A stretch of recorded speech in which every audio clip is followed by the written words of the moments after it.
Physical geology is a major branch of earth science. It involves the study of various landform development processes under the branch called geomorphology. The earth's geomorphic processes are non-stop activities. They are classified into two kinds as exogenous processes and endogenous processes. The processes that act upon the surface of the ground are called as exogenous processes. The processes that are originated beneath the ground surface are called as endogenous processes. The exogenous geomorphic processes involve erosion, transportation and deposition of sediments enacted by a running water, wind, waves and glaciers. These are sequential and cyclic processes. During these processes, new landforms are created and the existing landforms are modified. These are done by the geological agents like running water, glaciers, wind, waves and currents and groundwater. Rivers are the powerful geological agents. They carry out all the geomorphic activities like erosion, transportation and deposition. The subject which deals with the study of landforms and processes that are associated with rivers is known as fluvial geomorphology. An understanding of the origin and development of streams, their types and their role in water supply and drainage is needed while studying the subject of physical geology, geomorphology, civil engineering and environmental engineering. In this lesson, the following aspects are highlighted: streams and their development, types of streams, drainage patterns, features of a river course and drainage basins.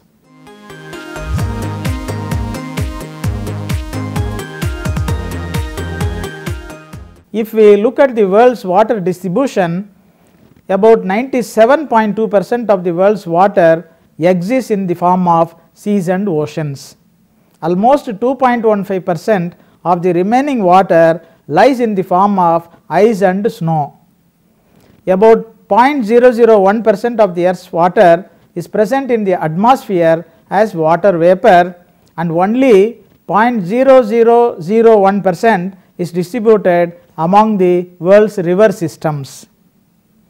Despite this low proportion of water existing in the form of streams, they are the most important erosional agents acting upon the surface of the earth.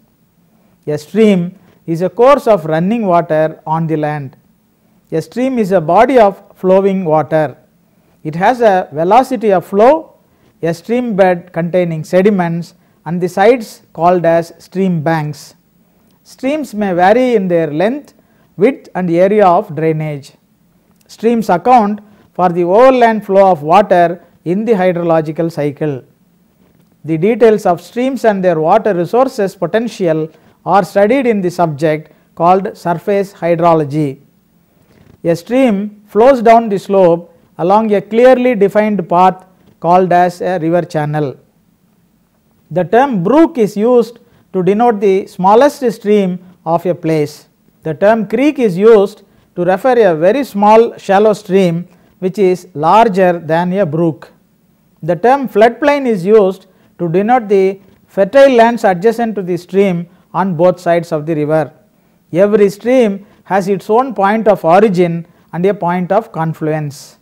The point of origin may be in a highly elevated zone. The point of confluence may be a sea, a lake or a dam. A river gauging station is normally located along the course of a river for measuring the discharge of water.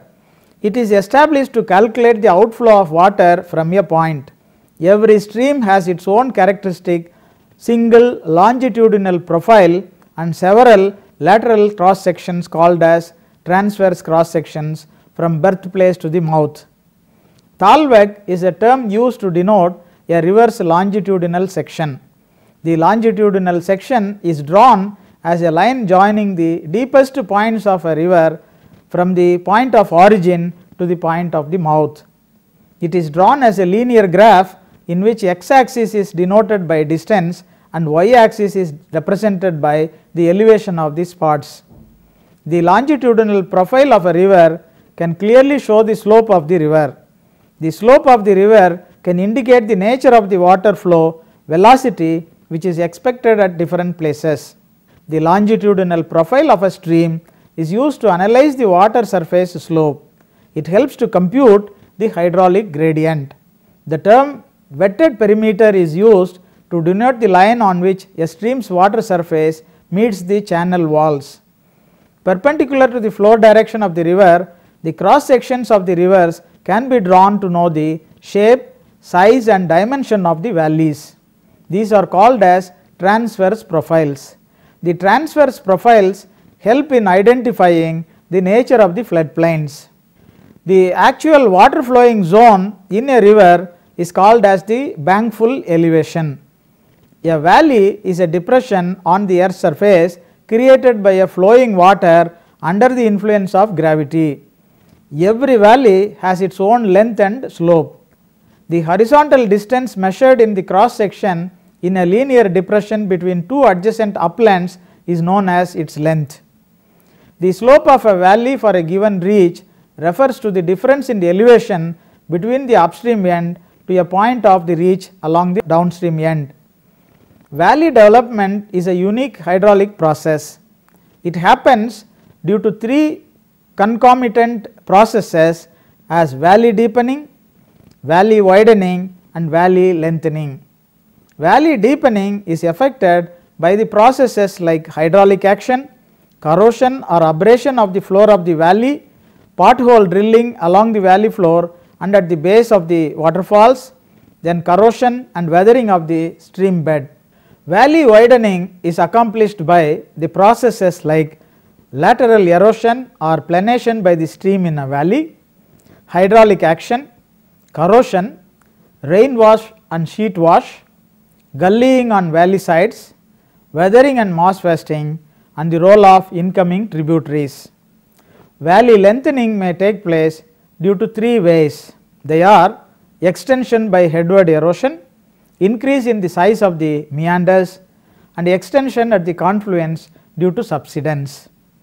The maximum downward limit for valley deepening is known as the base level of erosion. In some cases, the channel length may increase due to a meandering course of a river, but the valley length is short. Streams slowly change their characteristics over a period of time in response to changes in their elevation, gradient, volume of water and available sediments. There are three main stages of a stream development.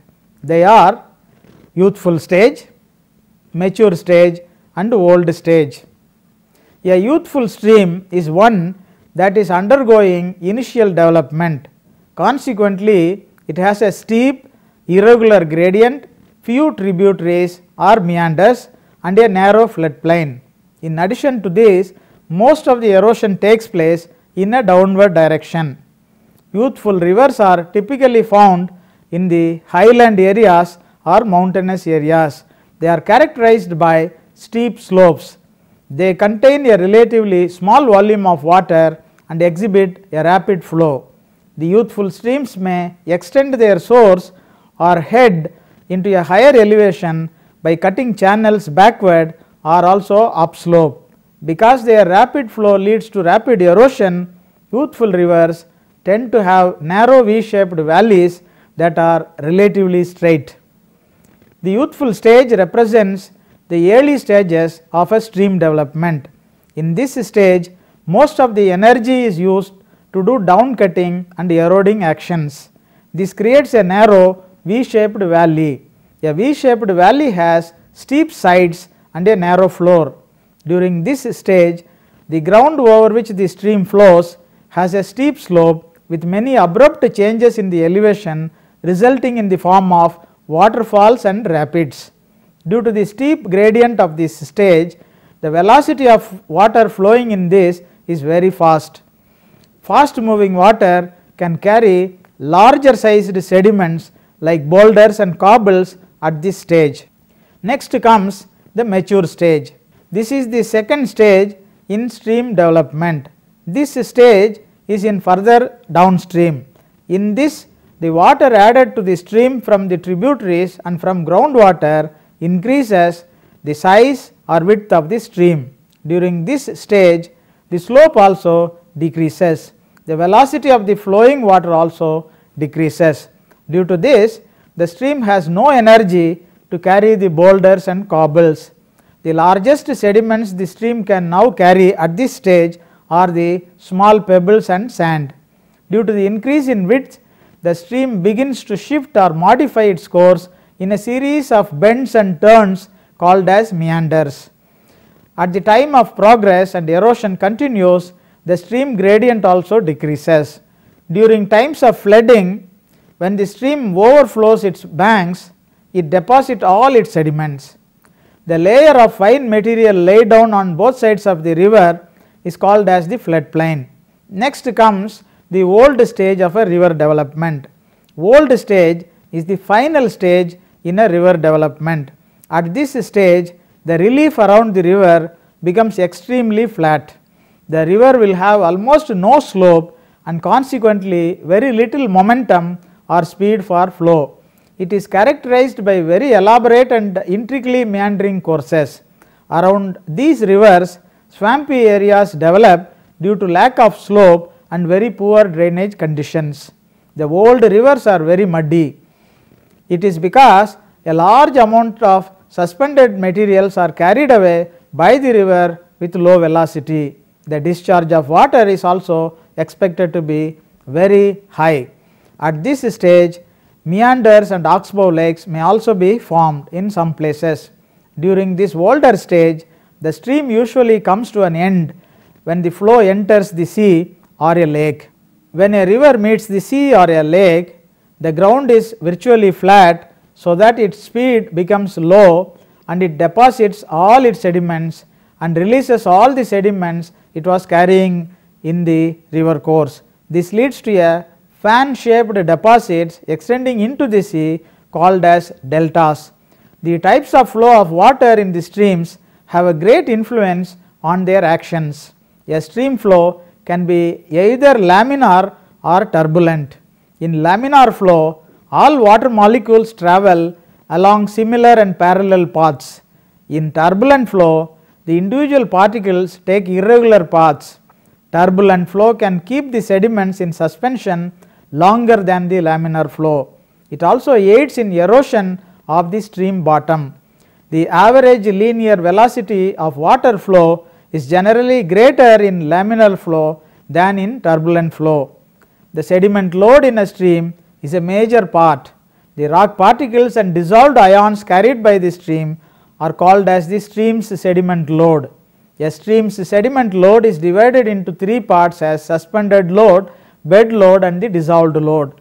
The suspended load is one in which the particles are carried away along with the water in the main part of the streams.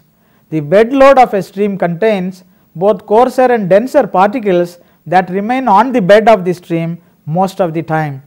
These move by a process called saltation and jumping. The dissolved load of a stream always denotes the ions that have been introduced into the water by chemical weathering of rocks. This load is invisible because the ions are dissolved in the water. Along a stream in the downstream direction, several changes happen. The river water discharge increases.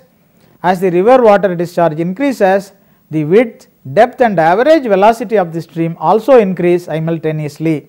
But gradually the gradient or slope of the stream gets reduced to nearly a flat condition near the deltas.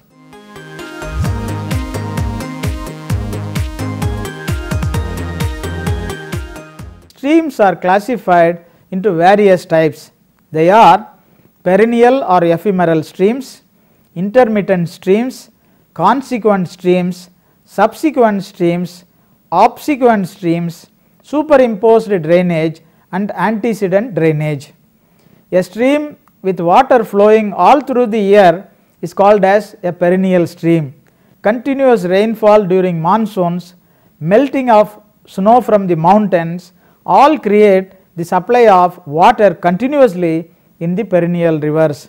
Intermittent streams will have the sources of water supply only during the monsoons. There will not be any flow of water during summer in these streams. Consequent streams are stream channels developed along the slope of a region as the first formed streams. Their courses are fully influenced by the slopes and natural irregularities of the area. Their size grows due to headward erosion, valley deepening and widening. These types of streams develop their own tributaries. Subsequent streams are developed after the creation of consequent streams. They develop secondary slopes and tributaries with valleys. Obsequent streams are tributaries that do not flow at right angles to the main stream. They even flow at opposite directions to the main stream. Superimposed drainage are drainages controlled by the underlying strata. So, the subsurface rock types and their structures control the superimposed drainages. Antecedent drainages develop when there is a tectonic movement of crustal blocks.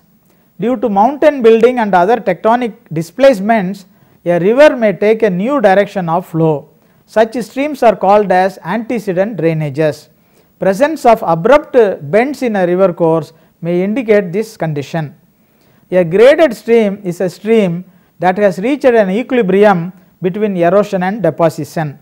Such streams develop a smooth concave longitudinal profiles.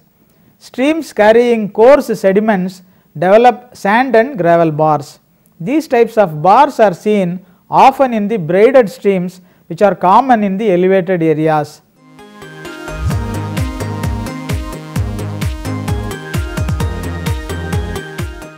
Drainage is nothing but the movement of water over land.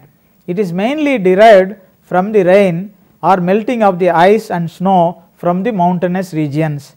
It happens due to one or numerous interconnected streamlines called as drainages. The spatial distribution of a network of streams is called as a drainage pattern.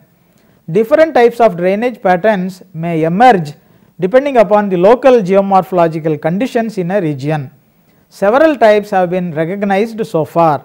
The notable types of drainage patterns are dendritic drainages, parallel drainages, trellis drainage pattern, rectangular drainage pattern, radial drainage pattern, centripetal drainage pattern, annular drainage pattern and deranged drainage pattern.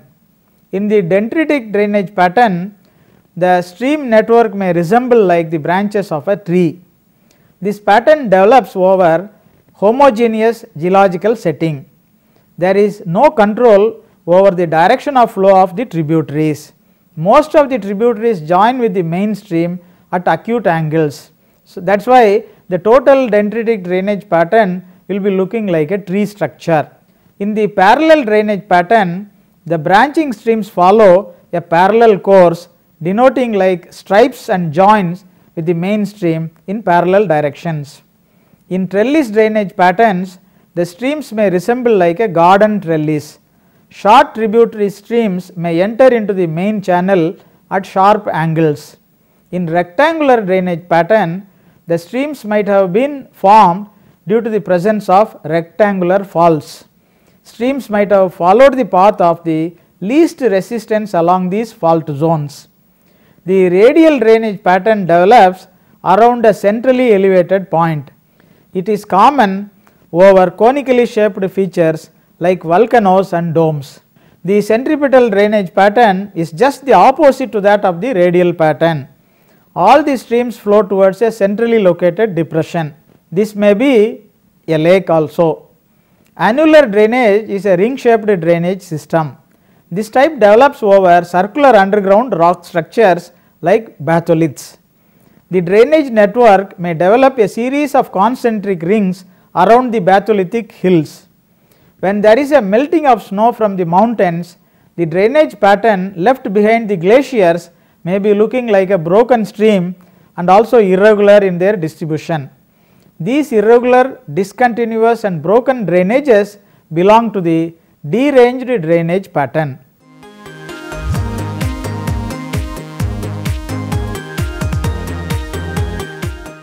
Streams and rivers are globally noticeable features. The flow of a river may show a lot of landforms all along its path. Some of the important features are superposed streams, stream terraces, incised meanders, waterfalls, rapids, and sinuous river courses. The superposed streams are streams that appear to have cut through a ridge or a mountain along their path by creating the water gaps. A water gap forms when streams cut down through overlying strata to expose a buried ridge or a mountain. The term stream terraces are used to denote a set of nearly flat surfaces bordering a steep slope along the banks of a river. These are also called as river terraces. Terrace cultivation is practiced along these flat surfaces like steps. They represent the erosional remnants of an old floodplain surfaces. Meandering is a sinuous pattern of a river flow. Incised meanders develop when a stream erodes downward up to the bedrock. Stream erosion also creates deep meandering canyons with no floodplains if there is little lateral erosion. They also create natural bridges if there is a lateral erosion. A waterfall, as the name implies, is the vertical fall of a river water along nearly vertical slope in the river. Rapids are typically caused by resistant rock units outcropping in the stream channel. Sinuosity is a normal feature of a river course. The sinuous course develops when the topography is flat and the velocity of flow is low. It increases due to flatness of the terrain. Such patterns could be seen only on plains and not in mountainous zones. Streams are also developed over structurally controlled geological strata. There are three kinds of streams encountered in such situations. One is the strike streams, in which the stream will be flowing along the direction of the strike. Another one is the dip stream, in which the stream will be flowing along the direction of the dip. The third one is the anti-dip stream. In this type of stream, the stream will be flowing on the opposite direction of the dip.